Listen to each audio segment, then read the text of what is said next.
La colestasis gestacional es una patología del embarazo que no es infrecuente. De hecho, en países como el nuestro, la incidencia es mucho mayor en comparación a otros países de primer mundo. ¿Y qué es lo importante aquí? Debemos entender que el metabolismo biliar en sí es complejo. Estamos hablando que la bilis tiene lípidos, proteínas, sales minerales y bastantes componentes. Dentro de ellos, el 67% son los ácidos biliares, sacando obviamente el agua dentro de los componentes de la bilis.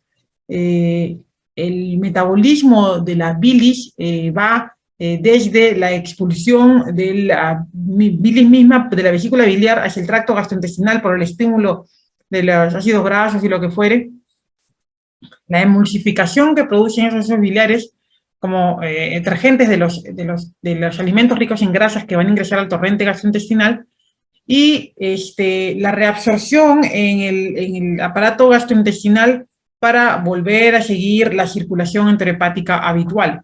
Eso aplica no solamente para el metabolismo de alimentos grasos solamente, sino para el metabolismo también de vitaminas liposolubles que tenemos. La mayoría de ácidos biliares se vuelven a capturar a nivel del ileum por las bombas que funcionan a nivel de las células, los receptores y todo ello. Usualmente unidos a la albúmina, pero también hay transportadores que son propios a nivel de los hepatocitos y a nivel del torrente gastrointestinal, que van a ayudar a la recaptación de esos ácidos biliares. Hay que entender que estos transportadores proteicos tienen una alta afinidad por los ácidos biliares en realidad, y hace que la recaptación de estos ácidos biliares que se liberaron a través de la bilis se vuelvan a capturar hasta en un 90% de las veces incluso. Mientras yo tenga este mecanismo en funcionamiento adecuado, no debería llevar a mayor problemas, y debería haber, pues, a nivel de sangre, los niveles bajos de ácidos biliares en la mamá. Estamos hablando en la adulta. En el tejido extrahepático, los ácidos biliares habitualmente están unidos a fosfolípidos, y cuando no están unidos a los fosfolípidos es que se vuelven altamente citotóxicos. Muy rara vez se necesita biopsia para la evaluación o el diagnóstico de colestasis gestacional en realidad, pero cuando se ha realizado, los hallazgos histopatológicos suelen ser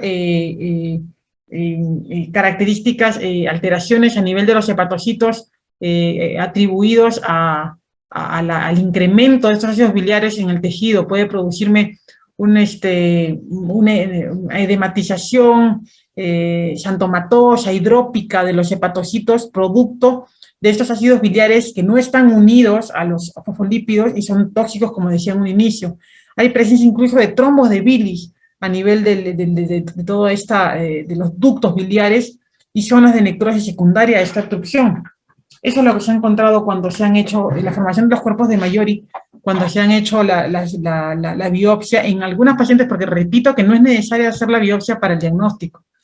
La incidencia de colestasis gestacional varía con el grupo étnico en donde uno se encuentre, y miren la prevalencia cómo va. Generalmente en la raza, no deberíamos hablar de razas, ¿no? En la etnia caucásica, en Reino Unido, miren ustedes, hablamos de una incidencia de 0.7%, 0.6%, en realidad bajísima, ¿no? Pero cuando venimos a Latinoamérica, la incidencia va mucho mayor. Bolivia, 9.2%, en el grupo de aymaras, quechuas, que por ahí tenemos grupos en común por compuno de repente, ¿no? Un 13%. Nuevamente Chile, la incidencia en el grupo poblacional de los mapuches hasta 27%, que es altísima. Bueno, nuevamente se aleja cuando hablamos de Estados Unidos, 0.32%. Entonces, pero la parte de Estados Unidos, la parte latina de Estados Unidos, nuevamente se eleva. Entonces es una patología mucho más incidente en nuestra región. Como dice acá, más frecuente en Sudamérica. Factores de riesgo, claro que sí. Los factores de riesgo identificados principalmente son el tener embarazo múltiple, edad materna avanzada, el hecho de tener in vitro. Les decía que el in vitro aumenta los riesgos de absolutamente todo. Habrá que investigar en sí. El tópico de in vitro debe ser un tema muy aparte por todo lo que implica en realidad en cuanto a incremento de comorbilidad. La infección por hepatitis C, una historia familiar de colestasis gestacional también es importante como factor de riesgo. ¿Cómo se diagnostica la colestasis gestacional? Y aquí les pongo dos diapositivas no similares, pero de dos fuentes muy importantes. Una del Royal College de Ginecología y Obstetricia, que es de Reino Unido, que habla que el diagnóstico se basa en la presencia de prurito sin una causa evidente con la alteración de las pruebas hepáticas y o el incremento de los ácidos biliares y o el incremento de los ácidos biliares en una gestante que se resuelve luego del parto. El prurito generalmente se caracteriza por estar presente a nivel de las palmas y las plantas de los pies. Particularmente sugestivo eso. Y bueno, hay rangos que utilizamos nosotros para lo de los ácidos biliares que debemos de considerar. En nuestro caso, por ejemplo, la presencia de ácidos biliares mayor a 10 es un criterio para decir que estamos frente a ácidos biliares elevados y podría ser una colestasis si la paciente tiene la clínica también. Tenemos que descartar que no haya otra causa de este prurito, que no sea por de repente, algún ácaro, que no sea secundaria alguna reacción alérgica, pero descartarlo. Generalmente que no haya lesiones dérmicas asociadas también, salvo las de rascado, sino lesiones características como el lupus discoide, de repente zonas herpéticas que puedan darme el prurito sin que sea la colestasis gestacional necesariamente. Como bien dice, primero descartar otras causas. Las mujeres con prurito persistente y las pruebas bioquímicas son normales, se les debería estar dosando los ácidos biliares cada 1 o 2 semanas. El problema es que en nuestra realidad eso está bien difícil, por no decir imposible. El costo de los ácidos biliares va a 160, 200 soles creo. Bueno, 160 digamos, que es carísimo. Y tomarse eso cada semana resulta muy difícil. La resolución postnatal del prurito es la que me confirmaría que estuve frente a una colestasis gestacional. De no darse la resolución postnatal significaría que de repente que hay algo más. Y el Clinic de Barcelona, que es un ente mundial en cuanto a medicina fetal se refiere, una de las escuelas de medicina materno-fetal más grandes, el diagnóstico de colestasis intrahepática gestacional es principalmente clínico. Eso es lo que dice. Y pongo los diagnósticos porque en el anterior decía que necesitaba los ácidos biliares o la alteración de las pruebas hepáticas asociada al prurito, pero aquí dice el diagnóstico es principalmente clínico. Y no descarta lo otro, porque dice que esa aparición del prurito, generalmente en el tercer trimestre, pero podría darse hasta en un 10% de colestasis, se dan en el primer trimestre, un cuarto de las mismas podrían darse en el segundo trimestre, y están asociadas a alteraciones de las enzimas hepáticas o el incremento de ácidos biliares totales, aunque valores normales no excluyen el diagnóstico, ¿correcto? Entonces, como bien dice aquí arriba, el diagnóstico es principalmente clínico. No debo sobrediagnosticar, ciertamente, pero saber que son característicos el prurito palmar, el prurito plantar, y no debo de simplemente esperar la prueba. El cuadro clínico se resuelve espontáneamente a los pocos días después del parto, un máximo de un mes. Si pasa ese tiempo, debería sospechar otra cosa. Condiciones que debo de descartar o pensar antes de irme a la colestasis gestacional es la falla renal crónica, también puede haber presencia de este prurito, en el hipohipertiroidismo, enfermedad hepática, malabsorción, parasitosis, VIH, enfermedad de Hodgkin, leucemia, tumores paraneoplásicos, por supuesto, en algunos fármacos como la hidroclorotiazida en pacientes hipertensas, consumo de opioides, esclerosis múltiple o pacientes con algún trastorno de enfermedad psiquiátrica, ansiedad, depresión, un desorden obsesivo compulsivo. Sí, los efectos adversos perinatales de la colestasis gestacional son 3 principalmente. Y estos son los que más temo. Que haya una alteración o un estrés fetal intraparto, que haya un síndrome de respiración, síndrome de distrés respiratorio neonatal por sacar a mi bebito a la brevedad, o lo más temido, la muerte intrauterina.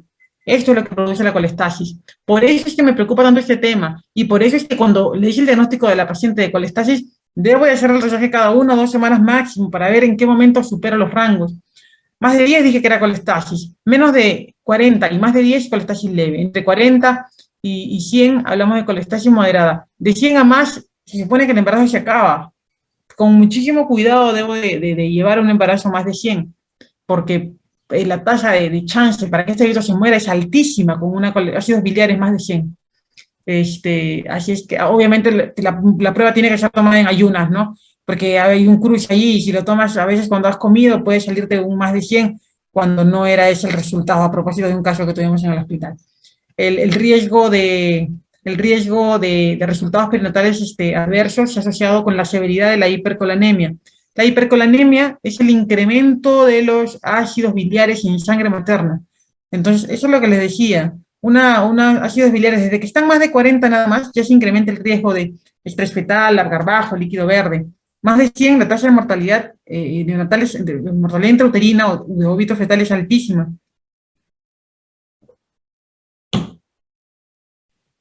Las complicaciones fetales específicas las conocemos y se asocian efectivamente a las concentraciones de ácidos biliares elevadas. ¿Cuáles son las principales complicaciones, además de las que ya mencioné arriba como cabecera? El parto pretérmino espontáneo, marcadores de distrés fetal, les decía, cuando las concentraciones de los ácidos biliares superan el 40. Entre 10 y 40, leve. De 40 a 100, moderado. De 100 arriba, severo. El riesgo de óbito fetal se incrementa cuando los valores son mayores a 100, y eso recuérdenlo siempre. La tasa de muerte va, miren, en el 3.44, cuando tenemos esos ácidos biliares más de 100, cuando la población general, la tasa de óbito es 0.32. ¿Ven cuánto es el incremento? Es muchísimo, muchísimo. Los ácidos biliares elevados son el marcador más importante para hablar de óbito fetal en colestasis gestacional. Obviamente los otros marcadores hepáticos pueden solicitarse, pero lo más importante aquí son los ácidos biliares. Los ácidos biliares elevados son los que más se asocian o tienen el valor predictivo importante como marcador para óbito fetal, no se olviden. ¿Por qué? Sería motivo de otra charla, porque explicar a detalle lo que producen los ácidos biliares en 10 minutos no nos va a alcanzar el tiempo, por ahí de repente nos queda un poquitín para alguna pregunta. Pero lo que sucede es que los ácidos biliares, incluso en una persona adulta, son dañinos. Ya dije que son altamente tóxicos cuando no están unidos a los fosfolípidos. Los ácidos biliares son lipofílicos, pero y el estar libres hace que sean tóxicos. En el caso del feto se ha demostrado que tienen un PR elevado a nivel del índice de performance miocárdica. Los ácidos biliares maternos elevados que atraviesan la barrera fetoplacentaria, ingresan a la sangre fetal y producen a nivel cardíaco una prolongación de la contracción isovolumétrica y la relajación. Eso la dificulta. Por lo tanto, la falla del feto a nivel cardíaco está más que nada en la diástole, más que en la sístole. Me dejo entender.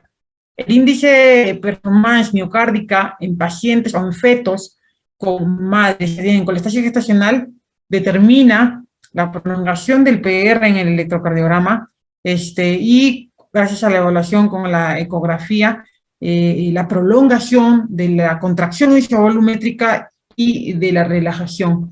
Eso es la diástole. Entonces, la colestasis materna produce daño oxidativo a la unidad fetoplacentaria, que definitivamente pone en riesgo el curso del embarazo, porque el corazón puede hacer una parada en cualquier momento. ¿Qué recomienda la Sociedad de Medicina Materno-Fetal según el último congreso del 2022? Y eso lo he puesto por puntos para que lo tengamos bien claro. Grado de evidencia 1B. Se recomienda la medición de los ácidos biliares y las enzimas hepáticas en pacientes con sospecha de colestasis gestacional. Se recomienda como terapia de primera línea el uso del ácido desoxicólico, el ácido ursodesoxicólico, que es digamos que actúa bloqueando los receptores muscarínicos, es agonista de los receptores muscarínicos que se encuentran a nivel cardíaco y disminuirían este daño que produce para producir el estrés fetal y el óbito, ¿no? Es el de primera línea, incluso como prueba terapéutica lo podríamos utilizar. Y se sugiere que cuando estas pacientes tienen el diagnóstico de colestasis gestacional, que sean evaluadas con pruebas de bienestar fetal constante para determinar en qué momento voy a definir culminar el embarazo para que no me vaya a complicar. Se recomienda que las pacientes que tienen ácidos biliares mayores a 100 deben de nacer máximo a las 36 semanas, máximo, por el riesgo elevado que tienen de óbito fetal, grado de evidencia 1B. Y entre las 36 y 39 semanas podríamos llegar si es que los ácidos biliares están menores de 100 y las pruebas de bienestar fetal están estables. Cuidado con eso, porque eso dice la Sociedad de Medicina Materno-Fetal, que es norteamericana. El CNIC de Barcelona dice que no deberíamos pasar de los 37, máximo 38, si es que tengo los ácidos biliares debajo de 40, ¿sí? Entonces, no se contradicen, simplemente que son dos informaciones y dependiendo de la paciente que tengo frente a mí, ponte que la misma paciente tiene menos de 100, pero tuvo un óbito la semana 37. A las 37 la voy a tomar, lo voy a culminar, no voy a esperarme a las 39, ¿sí? Las guías, las informaciones que tenemos, las referencias bibliográficas son buenas para trabajar, pero no voy a seguir rajatabla. Cada paciente es un mundo diferente. Yo tengo que tener toda la información y decidiré de acuerdo a la paciente que tengo frente a mí, no de acuerdo a la guía. Entre el tratamiento, primero son las soluciones tópicas y deberíamos seguir de ese modo, de forma escalonada. No de frente irme por el ácido ursodesoxicólico, porque a veces podría haber respuesta con estas soluciones tópicas, que inicialmente es ¿qué cosa? La loción de calamina, que si están en Lima lo venden aquí en farmacia universal, y se le aplica a la piel y le va bastante bien, o las pomadas de mentol, el 0.5%, después del parto ya no darlas, por favor, que el mentol está contraindicado y se asocia a apnea neonatal y cositas complicadísimas, eso muy en cuenta. Tratamientos histamínicos también, la eficacia en el prurito, si lo hemos dado en sospecha de colestasis, hemos visto que en realidad muy poco funciona, pero a veces puede ayudar un poquito porque como a los pacientes les da el estrés por el prurito intenso y en la noche les ayuda a dormir, algo hace. El ácido ursodesoxicólico, por supuesto, pero deberíamos reservarlo a los pacientes que tienen las lesiones de rascado y que no paran, que están frente a la consulta y en verdad se siguen rascando y no pueden parar. 15 miligramos por kilogramo por día, una dosis máxima de 21 miligramos por kilogramo por día. Las tabletas vienen de 300 o 250 y de acuerdo a ello le empezaré una cada 8, una cada 6 para ver cómo va yendo la respuesta. Es el fármaco de elección. En pacientes con prurito moderado a grave es el fármaco de elección, bien tolerado y dentro de las alteraciones sí podría tener un poquito de náuseas, dispepsia y todo ello. Igual sigue el control de los ácidos biliares y por allí que las transaminasas también se podrían pedir. Este es un resumen de los medicamentos que tenemos para utilizar en el manejo de la colestasis gestacional. Siempre a la cabeza el ácido ursodesoxicólico, es un ácido hidrofílico, a diferencia de los ácidos biliares en general que son hidrofóbicos porque son lipofílicos. Este es un ácido hidrofílico que actúa de manera agonista a los receptores muscarínicos a nivel cardíaco, disminuyendo el problema de las arritmias asociadas a la muerte fetal. ¿Cuándo finalizar la gestación? Decíamos, según el CNIC de Barcelona, a la semana 37, si los ácidos biliares están hasta 40, hay un buen control, podría esperarme. Pero si no hay un buen control, no voy a esperar más. Y entonces debería incluso considerar si es que no lo hago antes. Es como el 37 es como que un límite para yo evaluar, ¿sigo o no sigo? En casos muy seleccionados, ácidos biliares más de 100, probablemente tenga que terminar antes de las 37. A las 36 decía la Sociedad de Medicina Materno-Fetal si tengo ácidos biliares más de 100. Cuidado, Posparto, el prurito se debe resolver durante los primeros días o hasta un mes como máximo. No se recomienda las pruebas de inmediato, pero si fuera una paciente con alteraciones de las pruebas hepáticas, sí debería pedirle un control porque esto debe normalizarse al mes, si no es antes.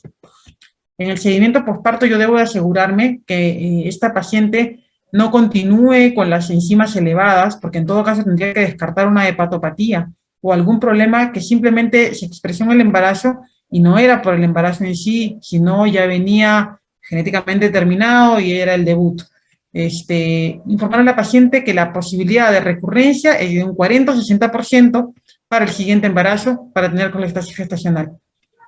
Y un puntito más, que a las pacientes antes de darles de alta, que les vamos a dar el método anticonceptivo, debemos de saber que entre los métodos anticonceptivos no deben ser los hormonales nuestra primera opción, porque por allí que podría desencadenar nuevamente el prurito, los métodos hormonales y sobre todo los estrogénicos.